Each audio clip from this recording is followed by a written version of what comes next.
Hello friends, welcome to the second part where we are discussing how we are going to do the isometric management. Okay, in first part we try to understand what are the stakeholder expectation and how we are going to meet all these expectations. Then we had a small look at definitions and isometric section, what is the various stages and what are the mandatory items which need to be there in the isometric tracker. Okay, we had a look at sample isometric tracker also, which we are going to use in this video to extract data so that we can get the status of isometrics and how we can track the progress and status of checker, modeler and individual line. We'll be using all the pivot tables. While getting all this status and progress report, we'll try to learn all the pivot tables, how we are going to use the slicers, how we can add more than one pivot table and how we can merge pivot tables and slicers to get the status and progress reports. So this is going to be very interesting part. So let's start with the extraction of data from tracker. If you see, we are having a isometric tracker here with us, which we have discussed in previous part also. These are the mandatory item which has to be there in the isometric tracker so that we can extract data in various forms. Line number should be there, whether above ground, underground, inch dia, line size, and how we are going to float the sheets to checkers, modelers and area engineers. We have to add all the area engineer and modeler's name, checkers name in the tracker only. Then all these 11 stages we have to fill regularly, manually. There is no other option. Okay, there are few tricks how to fill all these data in a fast track mode. We'll discuss in next part various tricks to fill in that, but most of the time we have to fill it manually only. There is no other option. So if you see here we are having a isometric tracker. We have selected all these rows, all the columns. Okay, and now we are going to generate the PV table which is mentioned here. We have done nothing, we have just filled the data manually and we have selected this row and the column. Wherever this data is filled, we have selected all these cells and we have clicked here to create pivot table. Then this form will be automatically it will pop up and we can see this detail here. If you see, all these cells are selected, whichever we have selected here, it will be mentioned the range here. Okay, now we have option new worksheet or in existing worksheet, whatever you want we can always select, there is no change. Okay, then you just click OK. Once we click this OK button, we'll get this form here and we get our first pivot table nearly ready with us. So let us understand what are the various fields and while creating this pivot table, what are the various fields and what are the how we are going to use. If you see, all these items which were mentioned here, serial number, WBS line, all these stages are coming here once we start creating pivot table. So this is the first step, all these items are here. Now how we are going to use these items in filters, in columns, in rows, and how we are going to get the values. Okay, so this is very interesting part. If you see, first we have to understand how these are associated with each other. Now this is the field which is generated based on the selected cell, and these are the items which we can use to generate different reports. Okay, so now in next part we are going to add all these items into column, rows, and how we are getting, and let's see how we are getting the output. If you see what we have done, we have selected all these stages and we have picked one item mentioned AG and UZ row in row section, and all these stages in value section. Nothing else we have done. It is very half-minute job. We have selected the required cells in isometric tracker. Then we clicked on pivot table. We got this option. All the headings came here. We selected AG UG in row, which we are getting here, AG and UG. Then we have pushed all the stages into the value one. Nothing else we have done. Okay, so we'll be getting this much. In AG we are going to we are already having count 63. Okay, we are getting the count how many sheets belongs to AG, and out of, if you see, out of these sheets, this many sheets have crossed stage 1. Now if you remember, stage 1 is these sheets have been extracted by the modeler. We have received from modeler. So how many sheets are extracted? Total 120. Out of 120, 63 stage 1, 63 have closed stage 1, 53 from UG and 63 from AG. Then it has passed stage 2 also, stage 3 also. Now if you see, there is a difference, 63 minus 58. If you see 3A and 3B, that means we have received 63 from checker. First check is done for all these 63 sheets, and from stress part we have received 58 sheets. So that means 5 sheets are pending. So now what we have done, we have done 58 sheets which was received from both stress and layout. Okay, so you can see the status of all the sheets. How many sheets are have reached to particular stage, we can track. This is the simplest report which we can get from a pivot table. We have done nothing, we have selected all these stages and put it into value, and AGUG column we have put it into the row. So we'll get like this. All the 120 sheets have been divided. Maybe you are having 12,000 sheets, then same data will be there. In previous slide we have created a very simple pivot, and now in this part we are going to add a simple slicer into that pivot. Okay, we had generated a pivot having AGUG lines and all its stages. Now what we have done, we have done a right click on checkers, we have added a slicer. It will look like this. Okay, right click on checker, this will pop up. Click on add slicer, this will pop up. Now this slicer is associated with this pivot. We have done nothing, just right click, select, enter. Now you can click on any checker. For example, if you click on checker 2 here, this data will change. Okay, now we can see how many sheets belong to AG which are associated with checker 2. Okay, if you see, total 11 sheets are there which are associated with checker 2, and they have crossed these stages. And if you see, 1 belong to AG and 8 belong to UG which have already issued. Okay, so this is a very simple trick to use to get the data of any checker, and we can track total sheets associated with him. I mean, how many sheets he has handled throughout the life cycle of the isometric sheet, we can track. Okay, so that means 11 sheets are associated with checker number 2. Similarly, you can check for other checkers also. Now again we go back to here. If you see, if you click on add a slicer for modeler and for line size, same thing, right click on modeler, add a slicer, it will pop up. Okay, for modeler again it is there, and line size again it is there. So what we are having now, we are having a pivot table along with 3 slicers. Okay, we have done nothing, we have created a simple pivot, we are added a 3 slicers. Now how we can use these slicers in the pivot table. Now suppose you click here on modeler 2.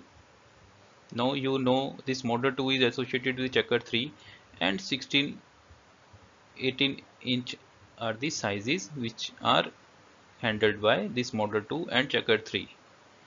Okay, and how many sheets are there? In total 9. 9 are extracted, and out of 9, 3 have reached up to stage 9. That means received from modeler for sign off. These are nearly ready for issuing. Okay, so we have one pivot showing all the sheets at various stages along with the slicers related to modeler, checker and line size. Okay, so this way we can get various reports if you want to see status of any modeler, checker, and you can track all the sheets associated with them. Now what we are going to add, we are going to add another pivot table in our previous one. This is already we have generated in previous slides.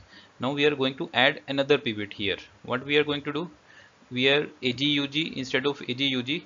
Earlier we had AGUG here in this row column. Now we have added checker here along with all the stages in the value column, nothing else. Okay, so now we have what we have received, a table having all the values, all the 120 sheets, total 120 sheets are divided for individual checker here and at various stages.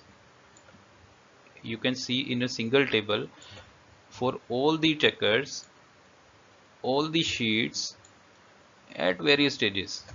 Okay, so this is a very simple report we have generated related to checkers only, and we are having these three slicers with us. We have not touched these till now. What we have done, we have added another pivot table related to checkers. Now along with checkers, again we'll copy this one and paste here. Okay, and click here.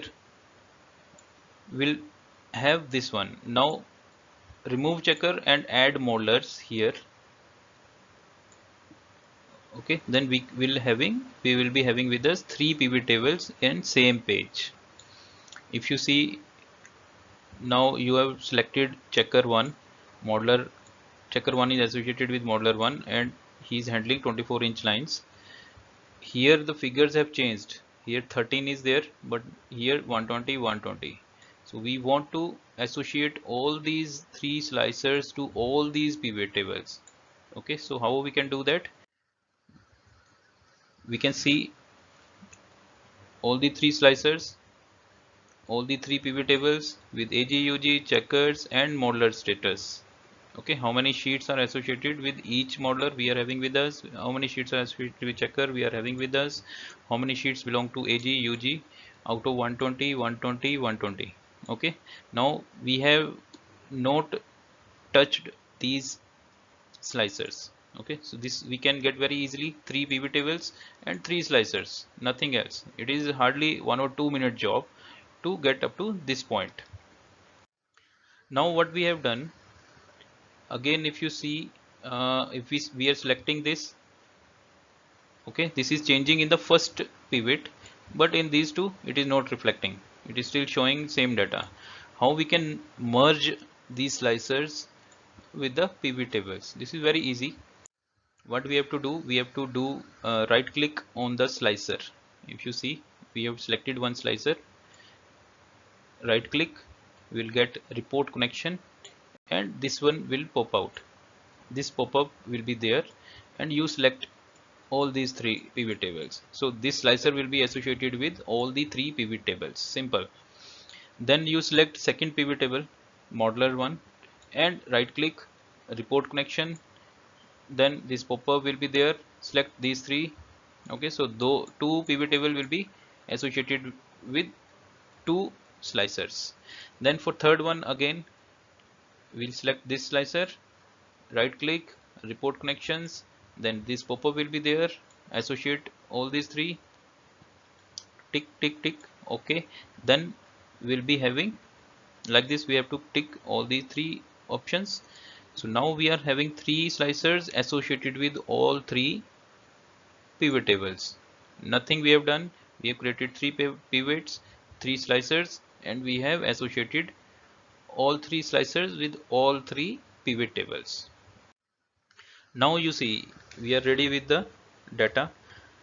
120 sheets, 120 sheets, 120 sheets. Okay, all these stages associated with checker, all these stages, all the sheets associated with modeler, all the sheets AGUG. Now three slicers we are ready with. Okay, we have not selected anything, just cross cross cross, so all options are on. Now what we can do, we can play with this data, pivot table and slicers. How? Now suppose you want to see larger size lines, suppose 16 inch, 18 inch and 24 inch. You want to select all three, then you have to click here. If you click here, we can select multiple items from this slicer. So we have clicked this one, it will appear yellow. Then we'll select large bore lines, whatever we want to select, we'll select. Then this will automatically change. Now if you see 16 inch, 18 inch and 24 inch are associated with 4 checkers and 3 modelers. 4 checkers have checked lines which are of size this, and 3 modelers have modeled those and backdrafted those sheets. So now we have data here, 52 sheets belongs to this much size, and this is the breakup. How many sheets are with checker, how many sheets are with modeler, how many sheets are associated with individual. So we can do it in a very quick form. Similarly, if you select this one, this will appear yellow. Now you want to check the status of two modelers. You select modeler 1 and modeler 2. Now two modelers will be there, total 46 sheets they are handling, and these three checkers are associated with these two modelers, and 4-inch, 16-inch, 18-inch, 24-inch size line sizes are there. So you can get the details how these 46 sheets are distributed among all the stages. Okay, so now you can see out of 46, 14 sheets have already been issued. 4 belongs to AG and 4 belongs to modeler 1 and 18 belongs to modeler 2. Okay, 6 AG and 8 belongs to UG. So this way you can play with all these slicers. Similarly, if you want to check the progress of or details of any checker, you just click here. This will become yellow. Then we can select multiple items from this slicer. So suppose we have selected checker 1, 3 and 4. Then we'll get all the details here. 3 checkers will appear here. 59 sheets are there which they have already checked. Okay, 59 sheets, 59 sheets. So we can check the association of checkers with modelers AG, UG, and how many sheets, how many sheets are crossed, how many cross stages. We can easily look into this and we can get. So we can see 5 sheets have already been issued, and 5 sheets which have been issued are associated with checker 1 only. Okay, so for rest of the 2 checkers, these sheets have reached up to stage 9. So this way we can play with all these slicers and 3 pivots. What we have done till now, we have created simple 3 pivots. Right click, we have added a slider for checker, modeler and line size, and we have seen how we can play with 3 pivot table and 3 slicers when all these 6 items are associated with each other. So in this video, what we have done, we have created a small pivot table to get the status of isometrics. Okay, then we learn how to create the pivot tables, how we have added slicers in the pivot tables to get the status of lines and progress of checkers, modelers, along with the details related to line sizes. Then we added more than one pivot table in a single sheet, and we merged all the pivot tables with the help of slicers. So I'm sure this was the interesting part, and it is going to help and it is going to add some value to your knowledge. So I'm sure this will help. In next part, we are going to cover the pivot table options. We are going one step ahead and we'll look into various options available after creating a pivot table, so that we can improve the layout, how we can present the data, how we can sort the data. So many things are there. So we'll cover all these things in the next part. And just to highlight, in our channel Oil and Gas Fundas, we have covered all these topics. Okay, so these are the time duration which which we have covered this complete topic. For example, in pipe rack, in 25 minutes we have tried to cover few things which everybody would like to know. Okay, for example, for overall plot plan, in 15 minutes we have tried to cover so many things which are mandatory to know if we are going to start developing our overall plot plan. In valve section, we have covered isolation, regulation and non-return type valves. Individual valve we have covered under this section. In 55 minutes we have created this. You can see all these parts in this section under oil and gas channel only. So see you in the next part. We'll try to cover all the pivot table options to improve the presentation of and extraction of data from a isometric tracker. So see you in the next part.